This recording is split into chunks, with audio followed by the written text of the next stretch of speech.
इस वीडियो को देखने के बाद आप जानेंगे कि आलस्य क्या है, यह क्यों पैदा होता है, इसे कैसे खत्म किया जा सकता है।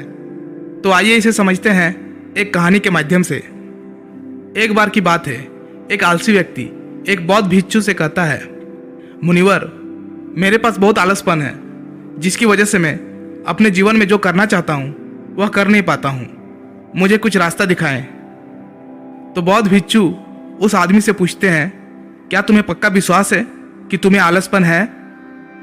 वह व्यक्ति कहता है, जी मुनिवर, केवल मैं ही नहीं, मेरे पूरे गांव के लोग कहते हैं कि मैं आलसी हूँ। वे बौद्ध भिक्षु उस व्यक्ति से कहते हैं, परंतु क्या तुम्हारे पास इस बात का कोई प्रमाण है कि तुम वाकई आलसी हो? वह व्यक्ति कहता है, जी मुनिवर। तो बौद्ध भिक्षु कहते हैं, क्या प्रमाण है? मुनिवर, मैं जानता तो हूँ कि व्यायाम करना मेरे स्वास्थ्य के लिए अच्छा तो है, लेकिन मैं चाह कर भी नहीं कर पाता हूँ, क्योंकि मेरा आलस मुझे सुबह जल्दी उठने ही नहीं देता। वे बौद्ध भिक्षु कहते हैं, अच्छा तुम ऐसी आलस से परेशान हो? व्यक्ति कहता है, जी मुनिवर। बौद्ध भिक्षु कहते हैं, परंतु क्या तुम जानते हो कि आलस होता क्या है? वह व्यक्ति कहता है, मैं ये तो नहीं जानता कि आलस का अर्थ क्या है, परंतु ये जो भी है बहुत बुरा है। वे बौद्ध भिक्षु कहते हैं कि सबसे पहले तो तुम ये समझो कि जो भी चीज प्राकृतिक रूप से मनुष्य के भीतर है उसका कोई ना कोई उपयोग है, वह बुरी या अच्छी नहीं है।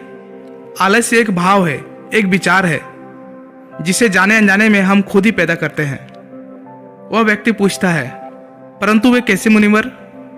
वे बौद्ध भिक्षु कहते हैं, आलस्य पैदा होने के दो कारण हैं, पहला शारीरिक और दूसरा मानसिक। जब हम शरीर को कोई ऐसे भोजन देते हैं जिसमें खुद के भीतर कोई जीवंतता नहीं है, तब हमारे शरीर के भीतर आलस्य पैदा होता है, क्योंकि यह शरीर ऊर्जा से चलता है और जिस तरह का ऊर्जा हम उसे देते हैं यह उसी तरह का बर्ताव करता है। शरीर के भीतर हमारे अंदर आलस्य का दूसरा कारण है गलत तरह से बैठना, गलत तरह से सोना और गलत तरह से चलना। हम इस बात पर कभी ध्यान नहीं देते कि हमारे बैठने, लेटने और सोने की स्थिति सही भी है या नहीं। अगर तुम तथागत बुद्ध को देखोगे तब तुम पाओगे कि जब वो बैठते हैं तो उनके रीढ़ की हड्डी बिल्कुल सीधी होती है। जब वे सोते हैं तो उनके शरीर के भीतर किसी भी अंग में कोई दबाव नहीं होता, और जब वे चलते हैं तो उनके दोनों कदमों के बीच एक तालमेल नजर आता है। यह जरूरी नहीं है कि कोई बुद्ध को सुनकर ही समझे। अगर कोई समझना चाहता है तो सिर्फ उन्हें ध्यान से देखकर भी बहुत कुछ समझा जा सकता है। शारीरिक स्तर पर आलस्य का तीसरा कारण है सुबह जल्दी ना उठना।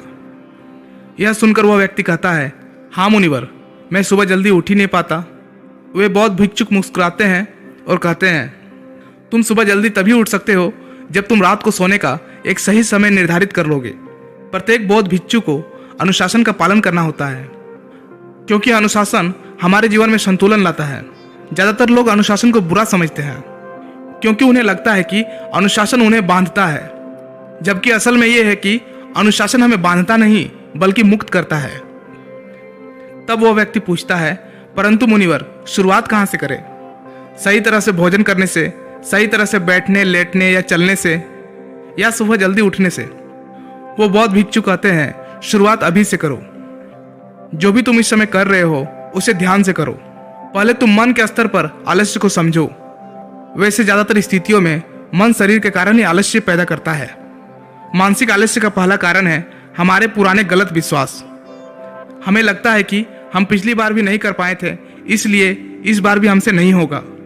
हम इस बात को नहीं देखते हैं कि इस बार और पिछली बार में बहुत अंतर है। अब हम मानसिक तौर पर वो नहीं है जो पहले थे। अब सब कुछ बदल चुका है। जब हम अपने आप को काबिल नहीं समझते तब आलस हम पर हावी हो जाता है। दूसरा कारण है छोटी लोग वाले और आलसी लोगों का साथ देना।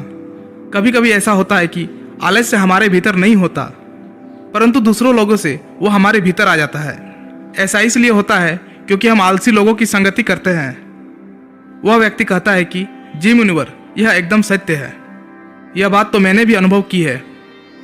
वे बौद्ध भिक्षु कहते हैं, तीसरा कारण है मन का स्पष्ट ना होना। मान लो तुम एक वन में खो गए हो और शाम होने वाली है। तुम्हें यह नहीं पता कि तुम्हारा घर किस दिशा में है, तो क्या ऐसी स्थिति में तुम आलसी बनकर लेट जाओगे या फिर अपने घर के तलाश में निकल पड़ोगे? वह व्यक्ति कहता है कि मैं घर के तलाश में निकल पड़ूंगा। तब वो बौद्ध भिक्षु कहता है कि अगर खूब प्रयास करने के बाद भी तुम्हें तुम्हारे घर का रास्ता नहीं मिला तब तुम क्या करोगे। वह व्यक्ति कहता है, मैं फिर भी तलाश में लगा रहूंगा, क्योंकि मेरे पास उसके अलावा और कोई विकल्प ही नहीं होगा। वो बौद्ध भिक्षु कहते हैं, मनुष्य को आलस तभी पकड़ता है जब उसके पास कई विकल्प होते हैं। अगर किसी के पास सिर्फ एक ही विकल्प है तो उसका मन पूरी तरह से अस्पष्ट होगा। अगर तुम अभी व्यायाम नहीं कर पा रहे हो तो उसका कारण तुम्हारे नज़र का स्पष्ट नहीं होना है। तुम अभी भविष्य में होने वाले रोगों को नहीं देख पा रहे हो। तुम अभी उन रोगों से होने वाली पीड़ा को महसूस नहीं कर पा रहे हो। वो बौद्ध भिक्षु आगे कहते हैं कि आलस्य का चौथा मानसिक कारण है किसी काम को करने की कोई वजह ना होना।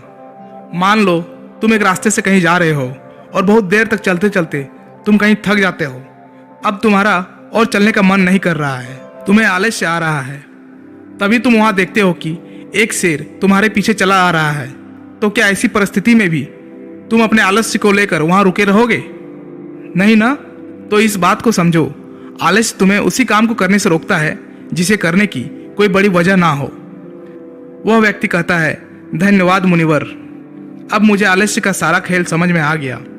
वो बौद्ध भिक्षु कहते हैं, मेरी एक बात हमेशा याद रखना, जहां अस्पष्टता है या कुछ करने की बड़ी वजह है वहां आलस्य हो ही नहीं सकता। दोस्तों, अगर इस वीडियो से आपको कुछ सीखने को मिला तो इसी तरह मोटिवेशनल वीडियोस पाने के लिए चैनल को जरूर से जरूर सब्सक्राइब कीजिएगा। फिर मिलता हूं कोई नेक्स्ट वीडियो में, तब तक के लिए धन्यवाद।